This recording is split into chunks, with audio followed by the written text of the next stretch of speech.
Here you go, Squirt. Come in, Squirt! Oh, I'm drenched. You know I'm just gonna have to get you back double for what you did to me. I'm coming. Robbie, quit screwing around. That's it. Robbie? Mom, come quick! Something's wrong with Robbie! Hurry, Mom, hurry! Mom!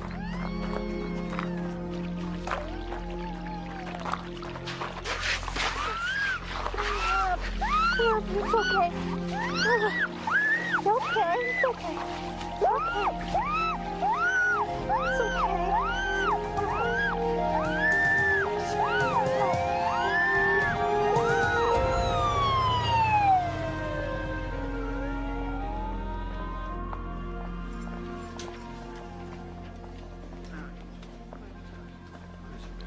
Minutes ago, and he's still post-dictal.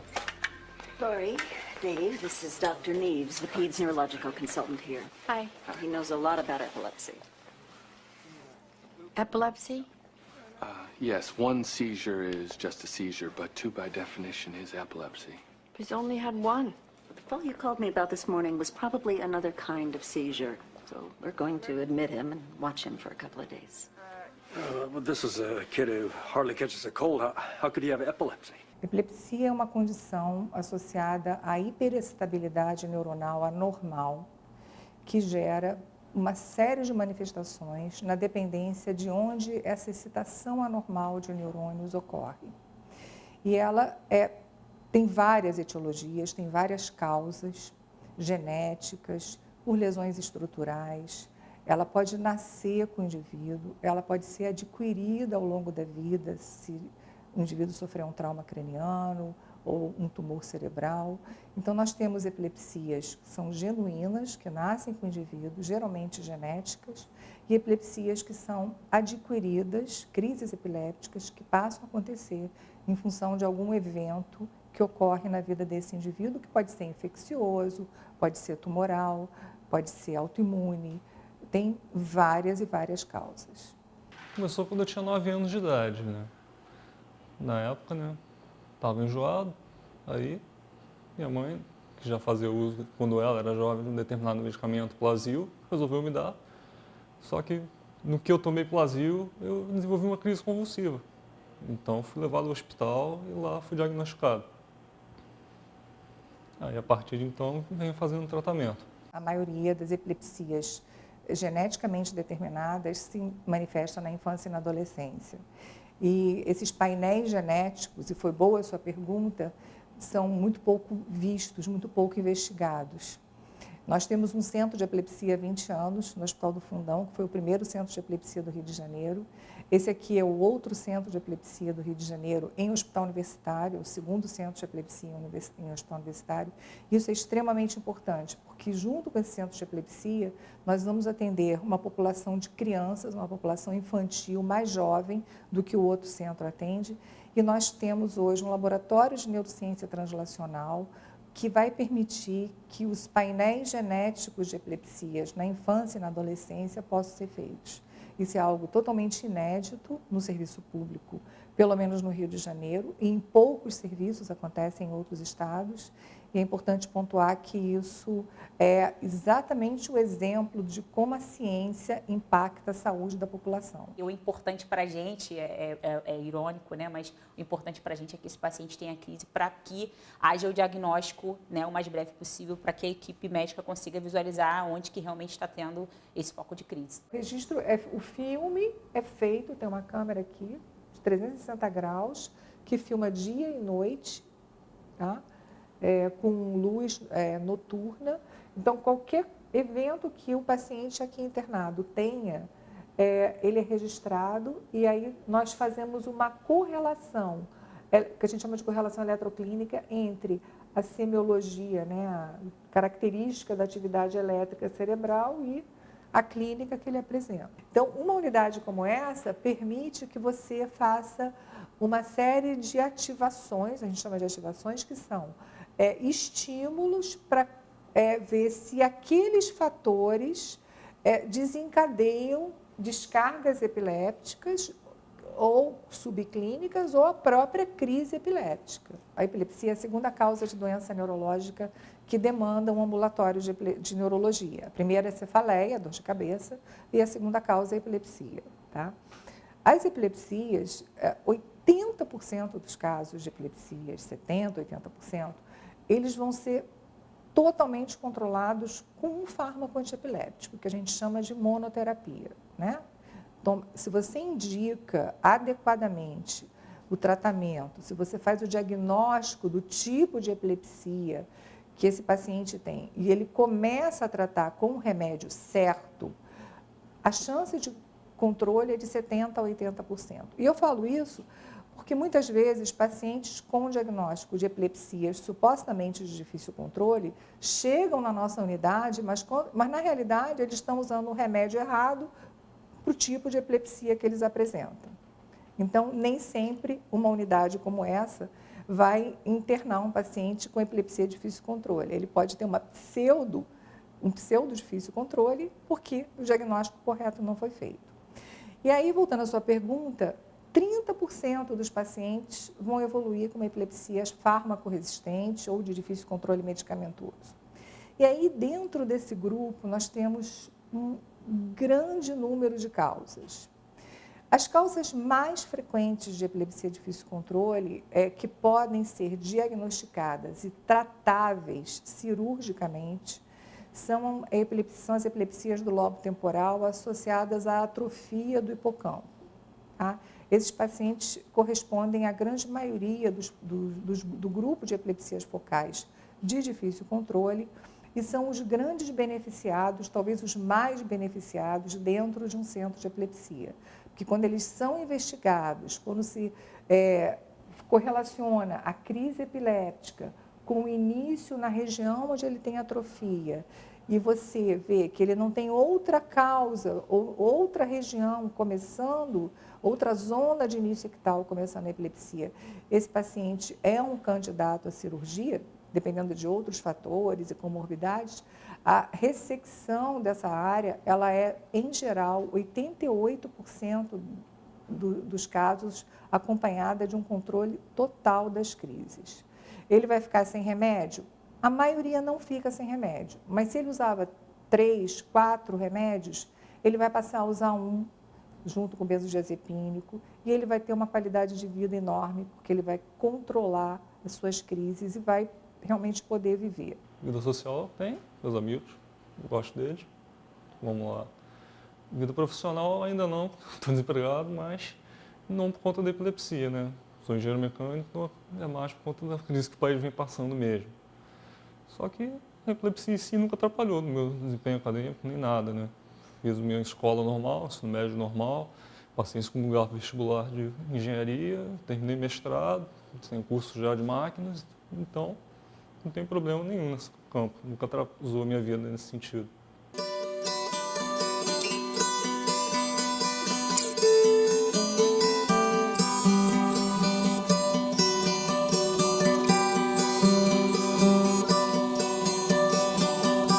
Eu lembro quando eu era adolescente, um certo dia eu cheguei lá na área de serviço do meu apartamento, da minha família, e eu me deparei com uma cena um pouco chocante, que era a empregada lá de casa que estava tendo um ataque epilético, que é uma cena realmente meio forte e traumatizante.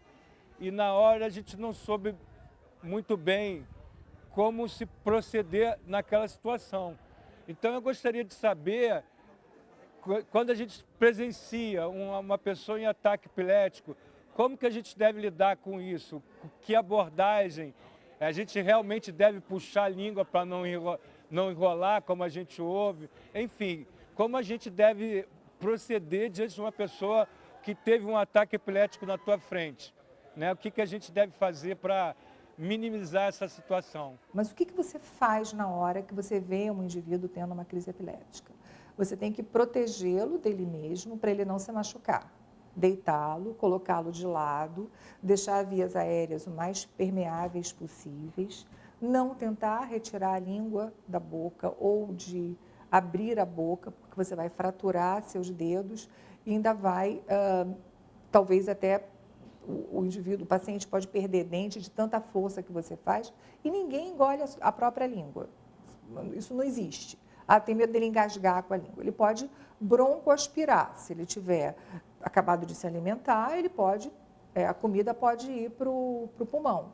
Então, por isso, se ele vomitar ou se ele, para evitar exatamente isso, você diminui esse risco quando você deixa o paciente de lado, coloca uma camisa, o que tiver na mão, na cabeça, porque ele vai se debater para diminuir a chance dele fazer um trauma craniano, um trauma facial, né, que também é muito comum, né, quando ele fica deitado de bruços se debatendo. Então, você deixa de lado, protegendo esse paciente e aguardando esse tempo, né, de 2, 3 minutos da crise passando e logo em seguida encaminha para um serviço. Não tentar nenhuma manobra para segurar o braço para ele não se debater, isso não vai adiantar nada, só pode machucar o paciente, ou tentar abrir a boca, ou tentar retirar a língua, enfim, puxar a língua. Isso é um absurdo, mas as pessoas ainda fazem até hoje. Aquela secreção, né, de saliva exuberante, muitas vezes misturada com sangue, porque eles fazem mordedura de língua nessa hora, ela não pega, ela não faz mal nenhum, é saliva, tá? Porque ele fica salivando. E os cuidados são esses, são cuidados mesmo de confortar esse paciente e permitindo que as vias aéreas fiquem o mais sem sufocamento possível, deixá-lo de lado e proteger para ele que ele não se machuque. For about 3,000 years we thought it was supernatural, involving invasion or possession by witches visiting their spells on you. Even the word seizure comes from being seized by supernatural forces, the gods or the devils, depending upon which century you're in.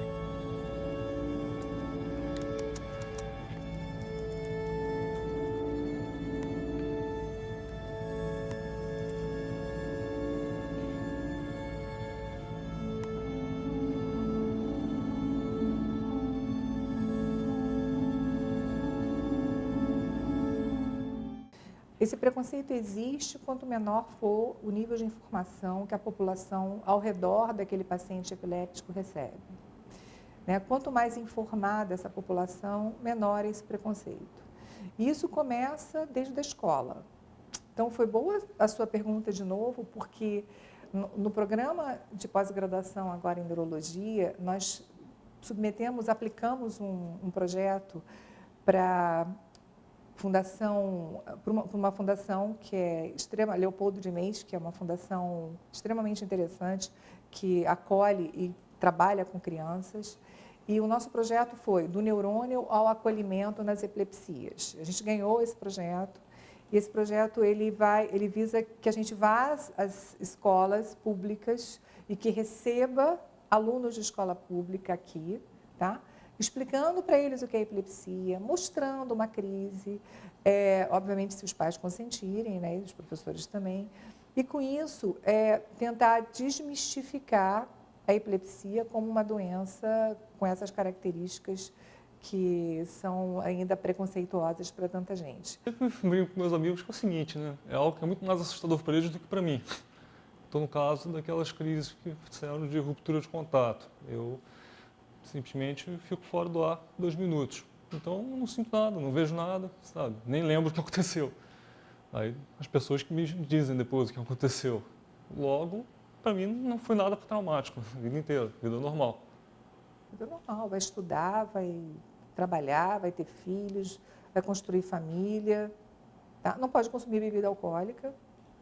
Aí o adolescente fala, mas então eu não tenho uma vida normal. Sim, o diabético também, infanto-juvenil, o neném, a criança toma insulina desde pequenininho e vai ter uma vida que vai depender daquilo. Então, cada doença crônica depende de um tratamento contínuo. Né? Fazer o quê? Mas é uma vida normal.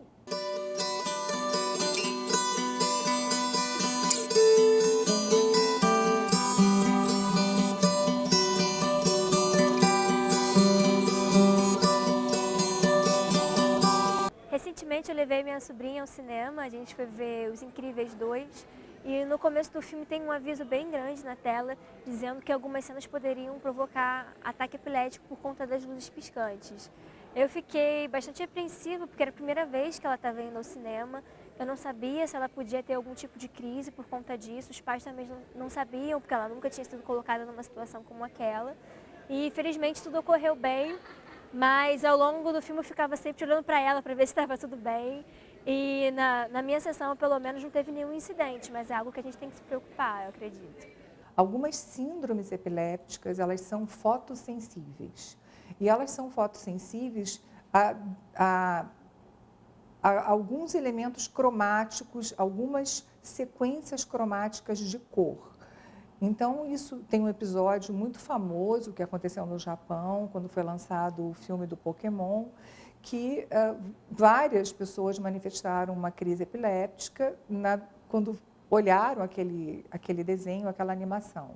Isso é tão importante, a epilepsia fotossensível, ela começa geralmente na adolescência, mas ela também ocorre em crianças. E isso é muito importante porque o exame de eletroencefalograma, mesmo fora de uma unidade de epilepsia, de um centro como o nosso, ele deve incluir o fotoestímulo, que é exatamente como se fosse uma luz estroboscópica que fica piscando para ver se nesse momento o paciente faz uma crise epiléptica e se fizer, você faz um diagnóstico de uma epilepsia fotossensível. Então, são epilepsias que são reflexas. Alguns elementos podem desencadear crises epilépticas e a fotossensibilidade é com certeza um dos mais comuns, assim como a hiperpneia, privação de sono, consumo de bebidas alcoólicas, são fatores que desencadeiam algumas síndromes epilépticas. Não todas, e são padrões para ajudar no diagnóstico do tipo de epilepsia que esse paciente tem. Esse aparelho aqui é o fotoestimulador. Nós comunicamos o paciente que já se encontra internado, que nós iremos realizar o exame, tá? E ele basicamente é assim, nós posicionamos esse fotoestimulador mais ou menos na altura do olhar do paciente. Nós medimos também com fita métrica, tá?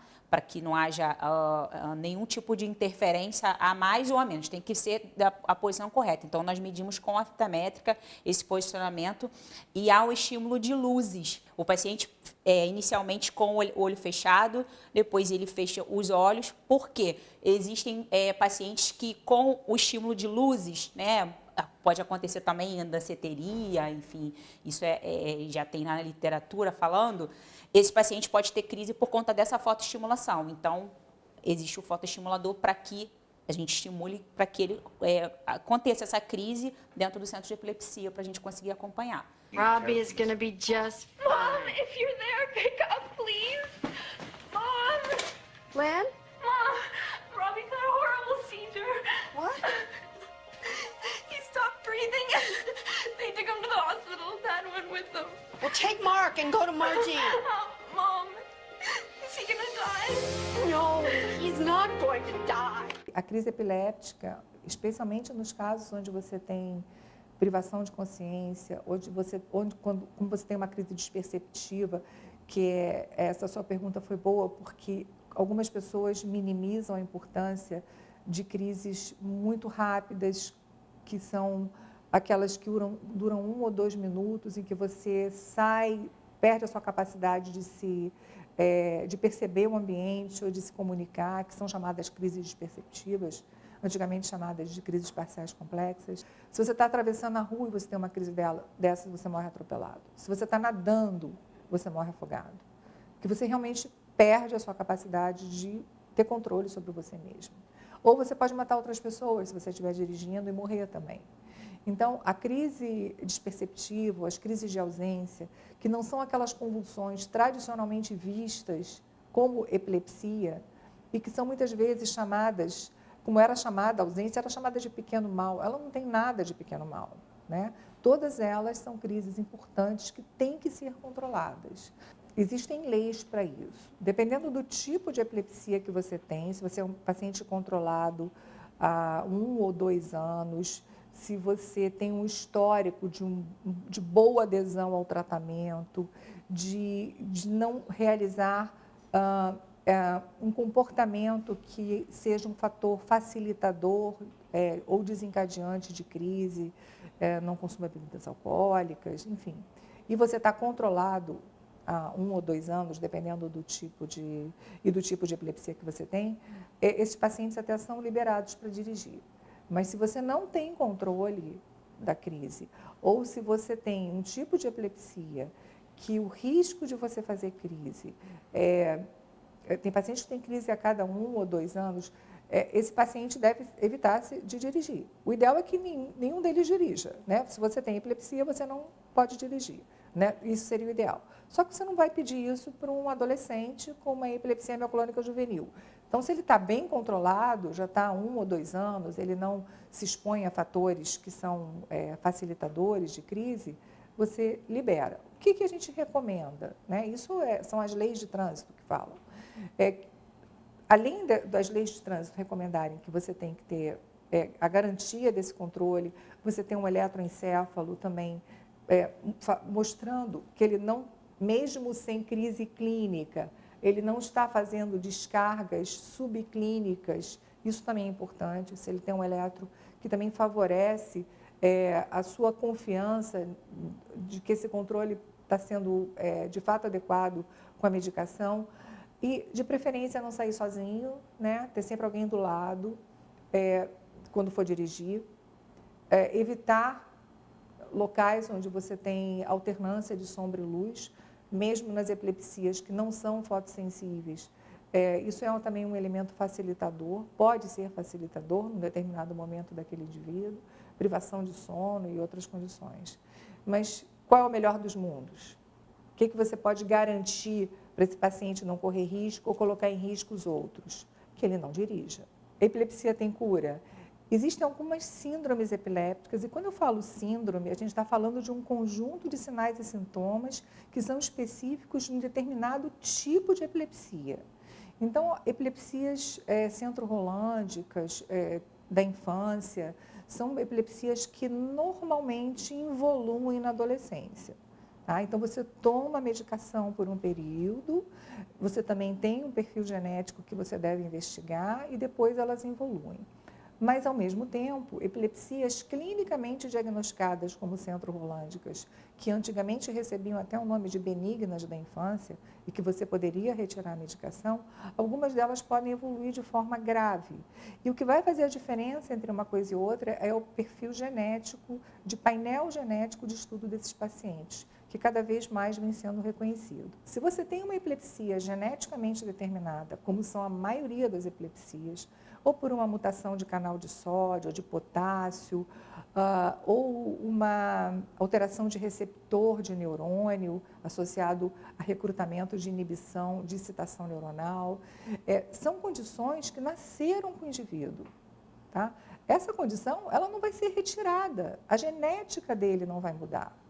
Então, o grande erro desses padrões de você ficar 2 anos sem crises epilépticas, ou 4 anos, ou 5 anos, de retirar a medicação, vem do desconhecimento que se tinha de que se você tem uma epilepsia genuína, geneticamente determinada, você vai ter que tomar a medicação, na grande maioria das vezes, ao longo da sua vida.